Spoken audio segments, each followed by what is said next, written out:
Our next speaker is Brian Kreitzer. Why not now? Why not now, Brian Kreitzer?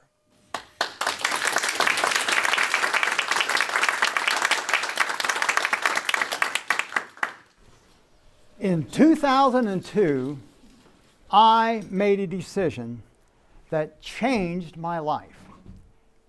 It involved a dream, something that I had wanted to do, but had been afraid to try or even consider until that day. Now, before that day, the preceding years had been rough. We dealt with the aftermath of losing my job, the foreclosure of our dream home, and had now relocated to a new community. We were starting over. That day, it was a relaxing Sunday.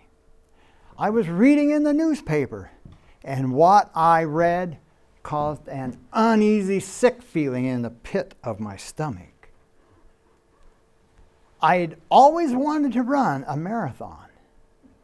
And what I learned was that every resident of the county where I now lived could have a guaranteed entry into that year's St. George Marathon. I now lived in that county.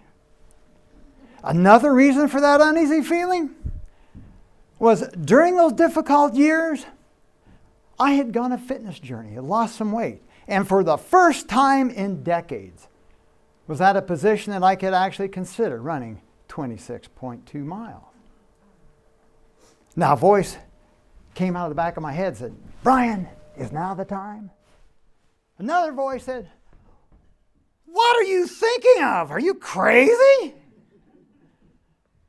I decided I'd silence these voices by asking a batch of questions. So I started with the question that had begun me on my weight loss journey. The question was simply, what are you afraid of? What was I afraid of when it came to running a marathon? Oh, the answer came screaming out of the back of my head. You will die. It will hurt. It will not be fun. Those reasons were really logical. I didn't want to die. I knew it was going to hurt. 26.2 miles is fun? You got to be kidding me. But I kept asking the question, would I really die? Come on, Brian. You knew people who had run a marathon and lived. Did it have to hurt? Well, what if I used a sensible training program? What if I actually found ways to make it fun?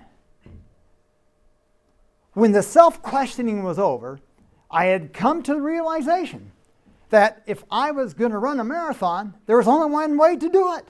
I was going to have to run a marathon. So I made the decision, registered, trained, and ran my first of 27 marathons. Now the point and message of this story has little to do with running, but it has everything to do with dreams and bringing them to life. See, during those difficult years, I learned a few things.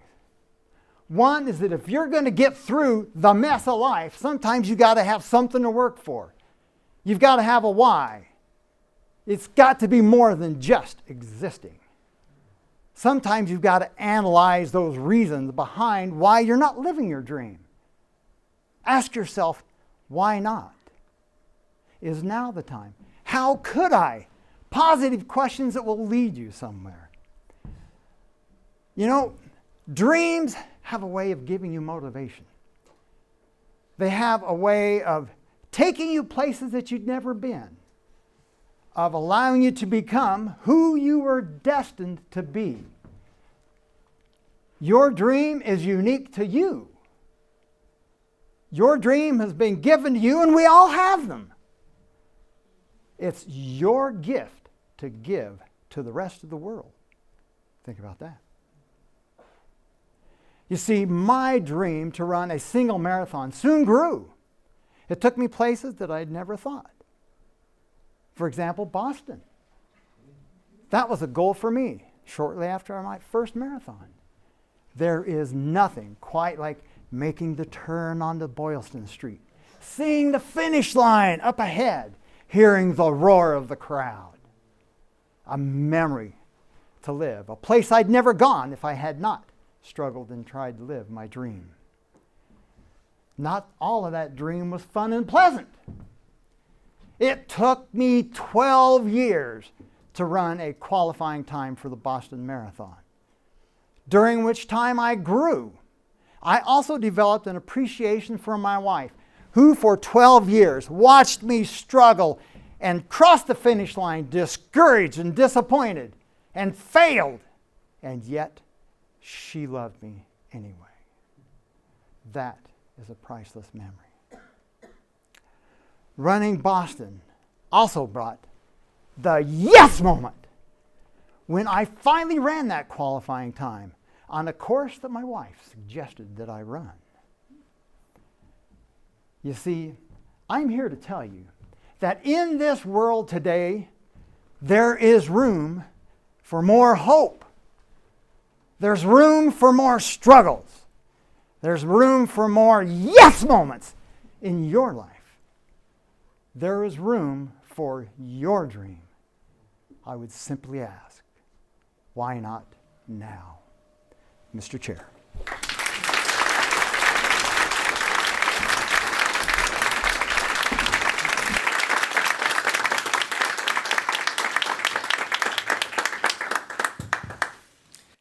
One minute of silence for the courtesy of our judges.